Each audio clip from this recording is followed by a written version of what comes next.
Guys, how are you?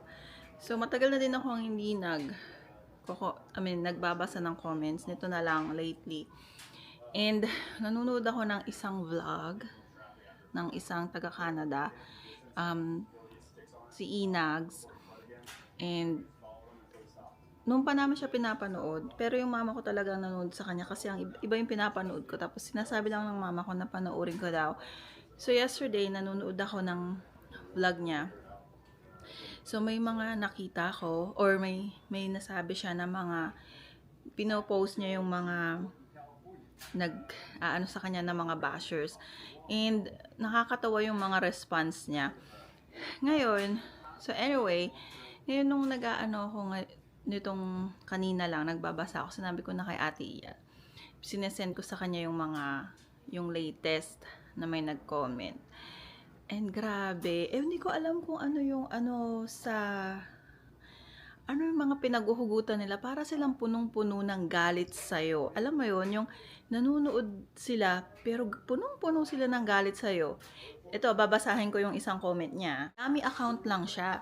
So, kaya malakas yung loob niya na magsabi ng kung ano-ano na parang kung bababa ka sa level niya, parang makikipag-anuhan ka pa, no? Parang walang manners, ganun. So, unang nag-comment kanina, yung pinakaunang comment niya, what do you mean by sapat ba? Sabi niya. Kasi ito yung video, matagal na tong video na to, yung sabi ko, sapat ba? Sahod ng nurse sa USA, sapat ba? What do you mean by sapat ba? That's quite pretentious taking into account that you take home around $12,000 a month or roughly $500,000 pesos or 12 million pesos a year. Unang-una, wag mong i-convert ng peso ang kinikita mong dollars kasi dito mo siya gagastusin. Mahirap sa mga Pinoy sa States, masyadong mayaban ang mareklamo kaya kahit sa anong laki na sahod, hindi pa rin ito sapat. That's right. Merong mga ibang Pinoy na mayabang talaga. Tapos yung kala mo nakarating na dito, parang yung parang ano na sila, yung wala nang kilala, yung hindi na tumutulong sa mga kakilala or sa kung sino. Pero itong sabi niya, tell you what, the reason why you're asking this question is that you want to gloat what you're earning or you're greedy. Gloat, masyado. Mareklamo. Sabi niya, ano daw, what you're earning, you're greedy. Maka-greedy naman, kala mo, kilala niya ako eh. No? Parang, alam mo, feeling ko kilala ako nitong mga nagko-comment na to. Ewan ko lang kasi parang, yung kung makasabi sila, kala mo nakilala ka na nila ng ilang years ng existence mo dito sa earth. Relax, sabi niya. You can't always have what others have.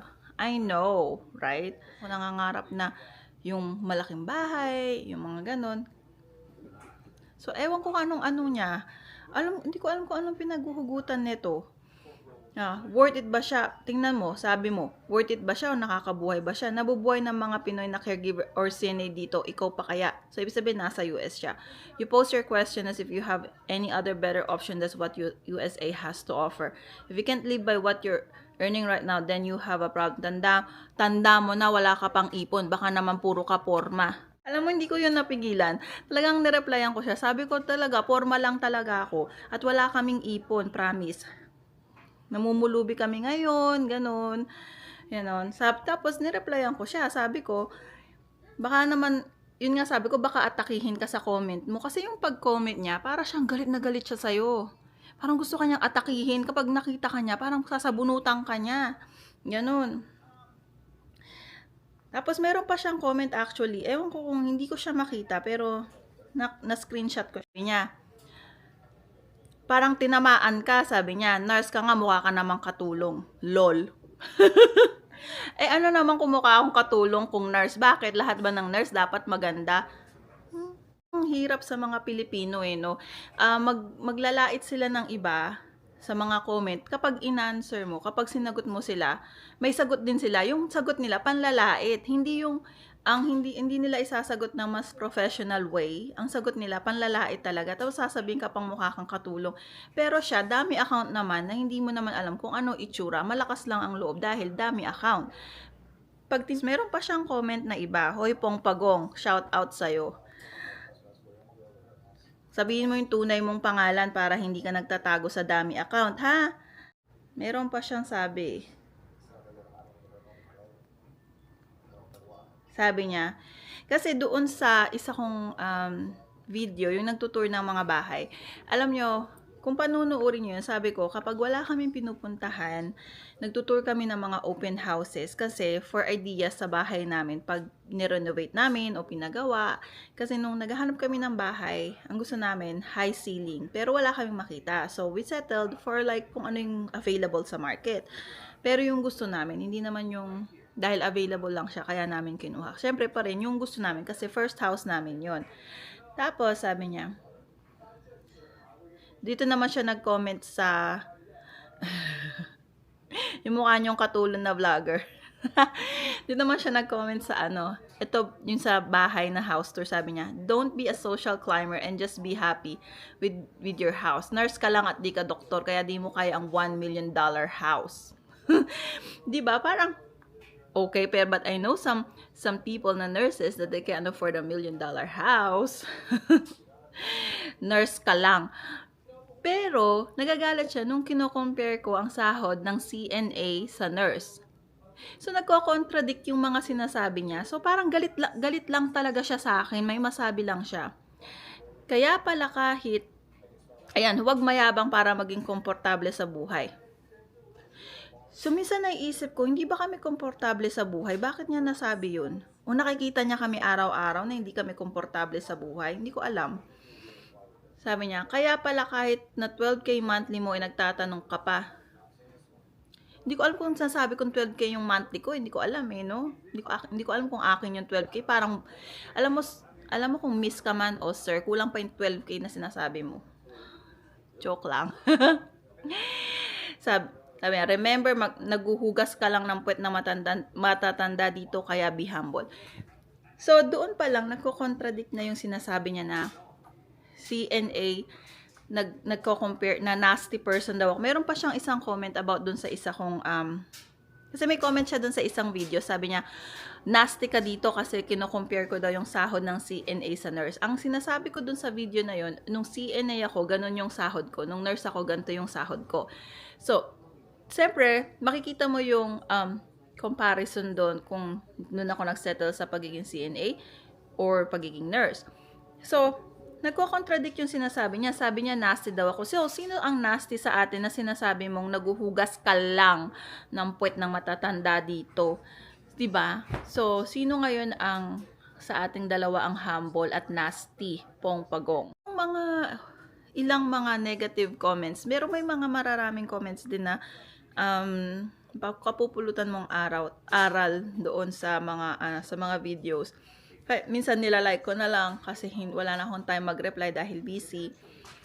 So yun, yung isa yun sa mga comment na parang walang katuturan. Alam mo yung parang malungkot siya sa buhay, para siyang puno ng galit yung puso niya.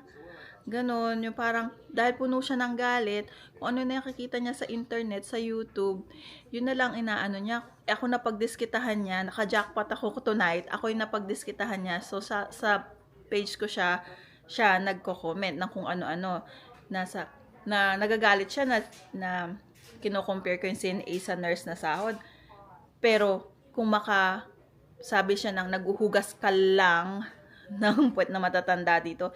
'Di ba parang ikaw ang nasty, Pong Pagong. Kung talagang wag ka magtago sa dummy account. Yung mga tao na to na iba, usually matatanda yung mga nagko-comment. Hindi ko na lang sasabihin, no. Minsan kasi pag nagko-comment sila, yung totoong pangalan nila lumalabas. So kapag sinearch mo sila, makikita mo sila kung sino talaga sila. So alam ko yung mostly na galit sa comment, yung mga nagbabash, mostly mga matatanda. Na ewan ko ba. Yun, hindi naman ako pala comment talaga or palabasa ng negative comments talaga kasi wala akong time magbasa ng negative comments. Pag nakita ko pag naumpisahan na negative comments, pinapabayaan ko na. Nanonood ako nitong news na to. Sabihin ko teka lang. Needed to buy a middle class home. So, again, kung gusto mong bumili ng bahay sa US, ito ang mo. Pero kung hindi ka naman bibili, umuupa ka, at sa Pilipinas ka mag-i-invest, di wag ka nang bumili dito. Sa Pilipinas mo na lang i-invest.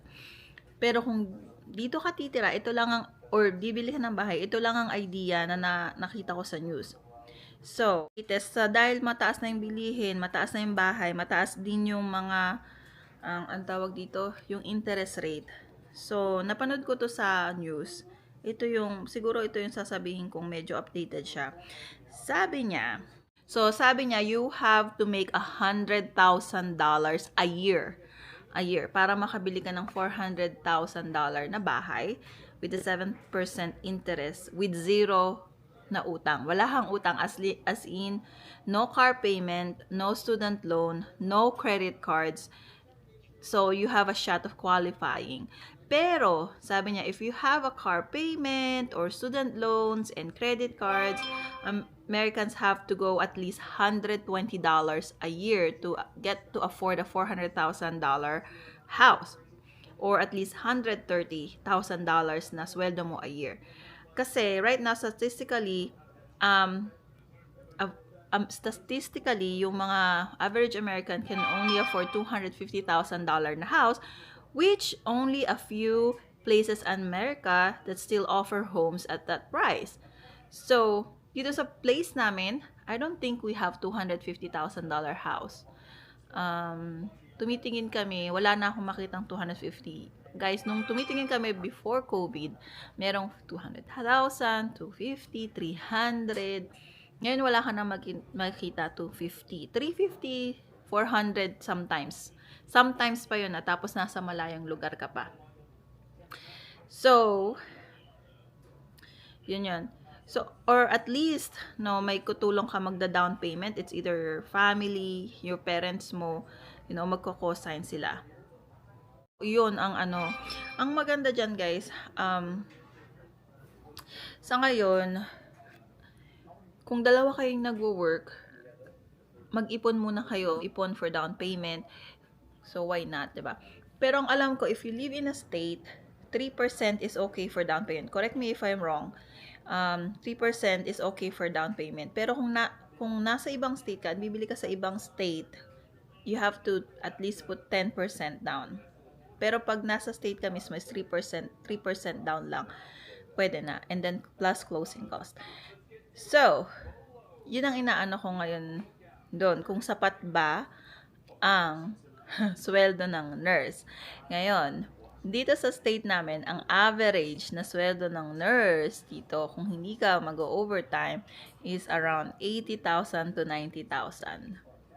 So, ang sabi doon sa news, to be able to afford a $400,000 house, kailangan may at least 100,000 na sweldo ka annually, plus no car payment, wala, zero na utang. So, kayo na bahalang mag-ano dun. Okay? But I know some people, na CNA, talagang masipag sila. Talagang double time. Talagang nakaipon sila ng pambili ng bahay. And kudos to them because marami silang ipon. Mas malaki pa ang, pag nag-double time sila, mas malaki pa ang kita nila kaysa sa nurses, actually.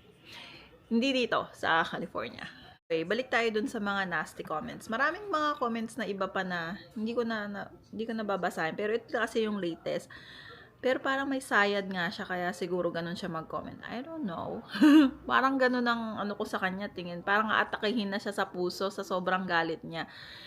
Hindi ko alam kung baka may nagawa ko sa kanyang mali dati. I don't know. Kung meron man, di ako magsusorry.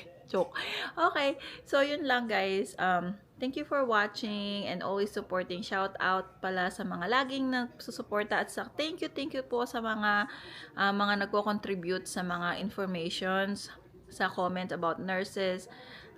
Next time, magko-comment ako about sa nurses ulit. Medyo nitong nakaraan kasi busy kami. And then, ang gusto ko lang gawin is mamasyal and mag-house tour kasi wala lang, parang gusto lang namin magkumuha ng idea pag nag-renovate ng house. Anyway, alam nyo guys, hinay-hinay lang kayo sa pag-comment, lalo na yung mga basher, tsaka yung galit na galit. Kasi baka mamaya, makatulog kayo na may galit sa binash ninyo, hindi na kayo magising, diba? Pero, yun lang. Suggestion lang naman. Okay, sige po. Bye!